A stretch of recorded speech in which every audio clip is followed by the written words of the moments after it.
दोस्तों प्रणाम। हमारे यूट्यूब चैनल में स्वागत है। एक सावन के गीत में गा रही हूँ, तो मुझे उम्मीद है कि आप सभी को पसंद आएगी। ये वंदना जी का गाया हुआ गीत है। पता ना किसने लिखा, मैं नहीं जानती, लेकिन वंदना जी गाई हैं तो मैं गा रही हूँ।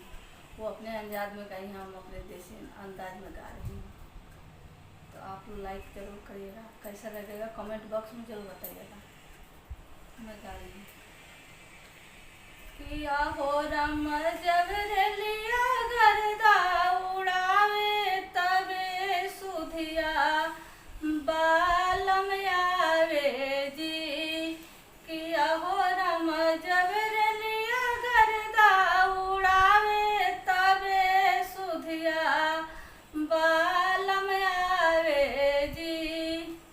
किया हो रम चारा महीना राजा गर्मी के दिनवा, किया हो रम गर्मी के दिनवा हो चूहे पसीनावा। किया हो रम जब के हुबनिया डोलावे, तबे सुधिया बालम आवे जी। किया हो रम जब रेलिया गर्दा उड़ावे, तबे सुधिया बालम आवे जी। कि हरे राम चारा महीना राजा गर्मी के दिनवा, कि हरे राम गर्मी के दिनवा हो चूहे पसीनावा। कि हरे राम जब के हुबनिया डोलावे, तबे सुधिया बालम आवे जी। कि हरे राम जब रेलिया गर्दा उड़ावे, तबे सुधिया बालम आवे जी।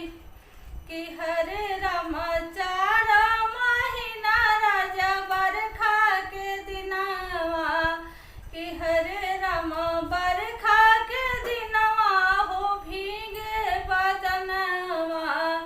कि हरे राम जब के मड़ई छवावे, तबे सुधिया बालम आवे जी। कि हरे राम जब के मड़ई छवावे, तबे सुधिया बालम आवे जी। कि हरे राम चारा महीना राजा बरखा के दिनवा, कि हरे राम बरखा के दिनवा हो भीगे बदनवा। कि हरे राम जब के मड़ई छवावे, तबे सुधिया बालम आवे जी। कि हरे राम जब रेलिया गर्दा उड़ावे, तबे सुधिया बालम आवे जी।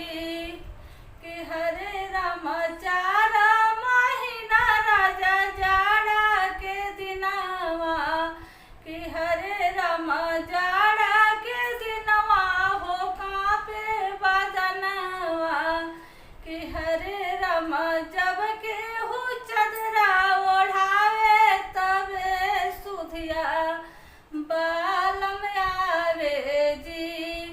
कि हरे राम जब के चदरा ओढ़ावे, तबे सुधिया बालम आवे जी।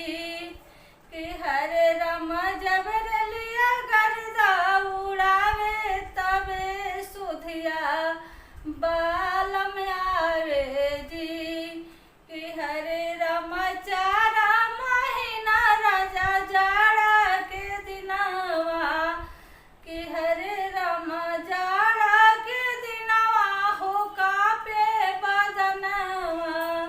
कि हरे राम जब के चदरा ओढ़ावे, तबे सुधिया बालम आवे जी।